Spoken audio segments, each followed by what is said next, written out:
ഇവിടെ ജോയിൻ ചെയ്ത സമയത്ത് ആരും തന്നെ ചിന്തിച്ചിട്ടുണ്ടാവില്ല എനിക്ക് ഒരു ക്ലാസ് എടുക്കേണ്ടി വരുമെന്ന്. അതെ, ഞാനിപ്പോൾ ഫാക്കൽറ്റി ആണെന്ന് പറയുമ്പോൾ എനിക്ക് തന്നെ വിശ്വസിക്കാൻ പറ്റില്ല. പക്ഷെ അതൊരു വേറെ എക്സ്പീരിയൻസ് തന്നെയാണ് ഉള്ള കാര്യം പറയുന്നത്. ഞങ്ങളുടെ ആദ്യത്തെ ബാച്ചിലെ 2-3 കുട്ടികളെ കണ്ടപ്പോൾ എനിക്കും സത്യം പറഞ്ഞാൽ ഈ നമുക്ക് ചില കാര്യങ്ങളൊക്കെ ഇമോഷണലി കാണൂലേ, അതായത് ആൾക്കാരുടെ ബോഡി ലാംഗ്വേജ് മാറി, ആള് മാറി, ആളുടെ ഡ്രസ്സ് മാറി, ആളുടെ പേഴ്സണാലിറ്റി തന്നെ മാറുമ്പോഴേ സോ പ്രൗഡ്. ഓക്കെ, 2 വർഷം കൊണ്ട് remarkable change on A resource. അപ്പോൾ ഞാൻ ചോദിച്ചു മറ്റുള്ള പിള്ളേരൊക്കെ എന്ത് ചെയ്യുന്നൊക്കെ പറഞ്ഞു. എല്ലാവരും ബിസിയാണ്. ഞങ്ങളുടെ ആദ്യത്തെ ബാച്ചിലുള്ള ആ ഒരു ഫസ്റ്റത്തെ ബാച്ച് കുട്ടികളൊക്കെ എല്ലാവരും busy. End of the day അവർക്ക് ഡ്രൈവ് കിട്ടുന്നു, ഗ്രോത്ത് കാണുന്നു. അത് തന്നെയാണ് അസെൻഡ് ടു ഫിനാൻസ് മാനേജർ.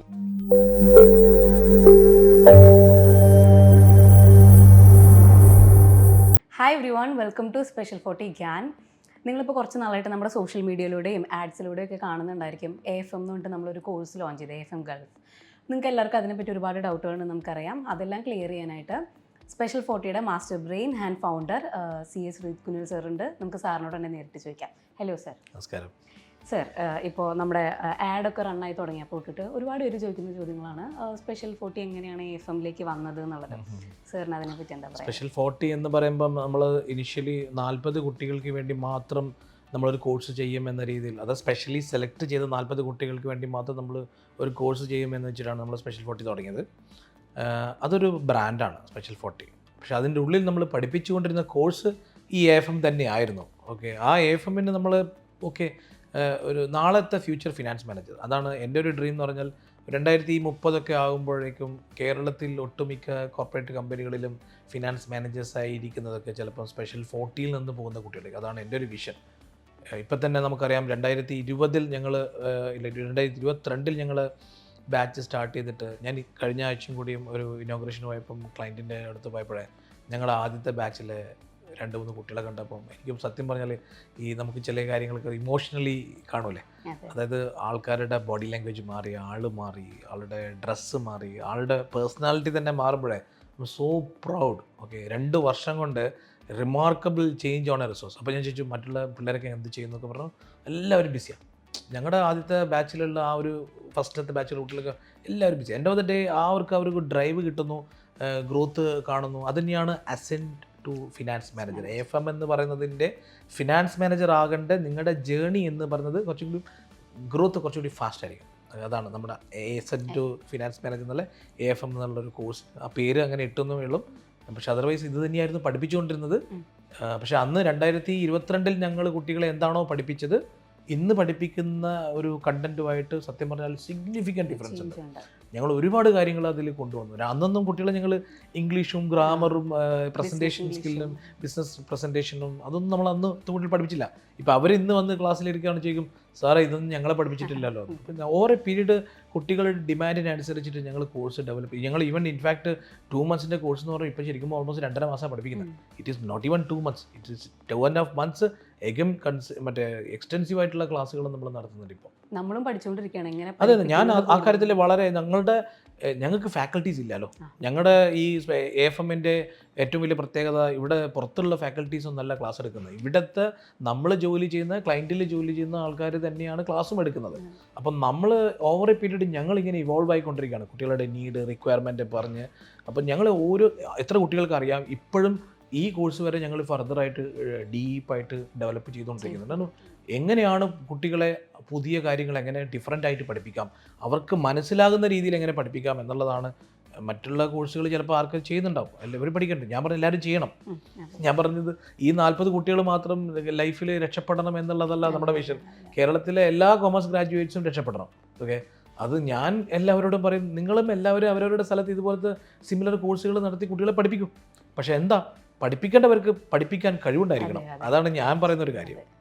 നമ്മൾ കോഴ്സ് മാത്രമല്ല, അല്ലെങ്കിൽ നമ്മുടെ സിലബസ് മാത്രമല്ല, പഠിപ്പിക്കുന്ന ആൾക്കാരും വിഷണറീസ് ആണെങ്കിൽ നമുക്ക് കറക്റ്റായിട്ട്. ഞാനത് ക്ലാസ്സുകൾ കഴിയുമ്പോൾ നമ്മൾ ഫാക്കൽറ്റീസിനോട് നമ്മൾ പറയുന്ന, ഇവിടുത്തെ ആൾക്കാരോട് പറയുന്നത്, നിങ്ങൾ ഫാക്കൽറ്റി എന്ന് പറയുന്നത് നിങ്ങളുടെ ചോയ്സാണ്. ഓക്കെ, ഇവരെല്ലാവരും ജോലി ചെയ്യുന്ന ആൾക്കാരാണ്. ഇവരെ കൊണ്ട് ഞാൻ നിർബന്ധിച്ചിട്ട് ഇവിടെ ഞാൻ ആളെ എടുക്കുമ്പോൾ തന്നെ പറയും, നിങ്ങൾക്ക് ക്ലാസ് എടുക്കാൻ പറ്റുമോ, ഞാൻ ക്യാപിറ്റലിൽ ഒരു ജോലി തരാമെന്ന് പറയുമ്പോൾ നിങ്ങൾക്ക് ക്ലാസ് എടുക്കാൻ പറ്റുവാണെങ്കിൽ അതൊരു ആഡഡ് സ്കില്ലാണ്. കാരണം ഇവരെ കൊണ്ട് ഞാൻ എടുപ്പിക്കുന്നത് അവരുടെ കമ്മ്യൂണിക്കേഷൻ സ്കിൽ ഇമ്പ്രൂവ് ആവും. അത് നമുക്കും ഗുണം തന്നെയാണ്. ഈ കുട്ടികളെ പഠിപ്പിക്കാൻ പോകുമ്പോൾ നമ്മുടെ ട്രെയിൻഡ് ആയിട്ടുള്ള പ്രൊഫഷണൽസ് വരുമ്പോഴേ അവരുടെ കമ്മ്യൂണിക്കേഷൻ കുറച്ചും കൂടി ഇമ്പ്രൂവ് ആവും. It's A to way traffic. അതെ. അപ്പോൾ നമ്മുടെ ഓഫീസിലുള്ള കമ്പനിയിൽ വർക്ക് ചെയ്യുന്ന ആൾക്കാർ തന്നെ ഫാക്കൽറ്റീസ് ആയിട്ട് വർക്ക് ചെയ്യുമ്പോൾ വേറൊരു ഗുണമായിട്ട് എനിക്ക് തോന്നിയിട്ടുള്ളത് ഇതൊരു റിയൽ ഓഫീസ് എൻവയോൺമെന്റിൽ വർക്ക് ചെയ്യുന്ന പോലെ കുട്ടികൾക്കും തോന്നും ഇതൊരു കോഴ്സ് എന്നുള്ളതിൻ്റെ അപ്പുറത്തേക്ക്. സത്യം പറഞ്ഞാൽ നമ്മുടെ ആൾക്കാർക്ക് സത്യം പറഞ്ഞാൽ ഇതേ put lot of extra effort. കാരണം ഇവരുടെ ക്ലാസ്സും കഴിഞ്ഞിട്ട് ഇവർ പിന്നെയും വന്ന് നമ്മുടെ ജോലിയും ചെയ്യണേ. നമ്മുടെ ജോലിയും ചെയ്യുന്നുണ്ട്, അത് കഴിഞ്ഞ് ക്ലാസ്സും ചെയ്യുന്നുണ്ട്. പക്ഷെ അവർക്കും കിട്ടുന്ന ഒരു ഇൻ ബിറ്റ്വീൻ ബാലൻസ്ഡ് ആയിട്ടുള്ള കരിയറാണ്. നമ്മുടെ ഓഫീസിലെ എല്ലാവരുടെയും ഒരു ബാലൻസ്ഡ് ആയിട്ട് കരിയർ എന്ന് പറഞ്ഞാൽ മൾട്ടിപ്പിൾ ടാസ്ക് ആണ് അല്ലേ. രാവിലെ ഒരു ക്ലയൻറ്റിൻ്റെ അക്കൗണ്ട്സ് ഡീൽ ചെയ്തിട്ട് അവർ ഉച്ചയ്ക്ക് ശേഷം പോയിട്ട് ക്ലാസ് എടുക്കാൻ പോകണം അല്ലേ.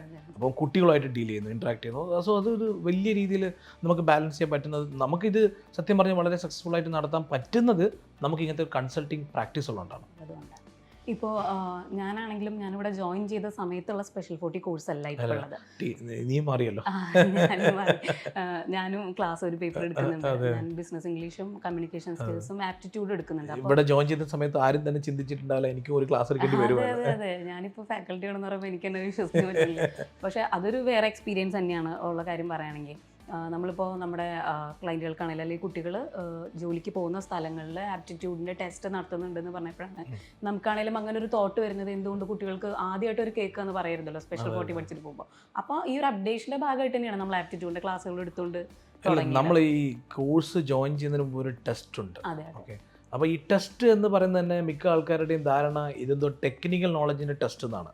വളരെ സിമ്പിളായിട്ടുള്ള 10-25 ചോദ്യം. ഓക്കെ, ഏത് ബികോം ഗ്രാജുവേറ്റിനും അത് ടെസ്റ്റ്. പക്ഷേ ആ ടെസ്റ്റിൻ്റെ പ്രോസസ്സാണ് നമ്മുടെ വ്യത്യാസം.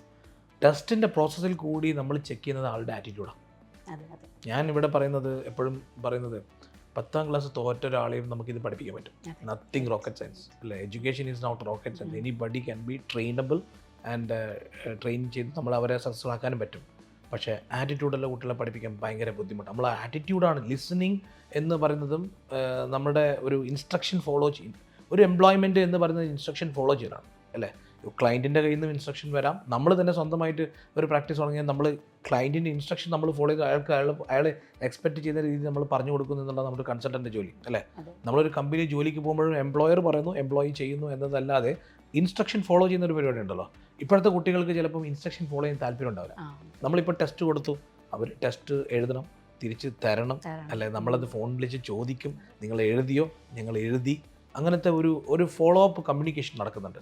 ഈ ഫോളോ അപ്പ് കമ്മ്യൂണിക്കേഷൻ കൊണ്ടുള്ള ഗുണം എന്ന് പറഞ്ഞാൽ നമുക്ക് മനസ്സിലാകും ഈ വ്യക്തിയെ നമുക്ക് നാളെ ഒരു ഓഫീസിൽ കൊണ്ടുവന്നാൽ പഠിപ്പിക്കാൻ പറ്റുമോ. ഓക്കെ, അവൻ രാവിലെ 9:30 ഓഫീസ് ഉണ്ടെന്നാണ് 9:30 വരണ്ടേ അല്ലേ. 10 മണിക്ക് ഓഫീസ് വന്നിട്ടില്ലെങ്കിൽ അവനെ വിളിച്ച് അന്വേഷിച്ച് കഴിഞ്ഞാൽ അവനെ അന്വേഷിച്ചു നീ എവിടെയാണ് ഉള്ളതെന്ന് വെച്ചാൽ അവൻ ഫോൺ എടുക്കണമല്ലോ. ഈ ഫോൺ എടുക്കുക, വരണം എന്ന് പറയുന്ന ആ ഒരു മിനിമം ലെവൽ ആറ്റിറ്റ്യൂഡ് ചെക്ക് ചെയ്യാനാണ് നമ്മുടെ ടെസ്റ്റ്.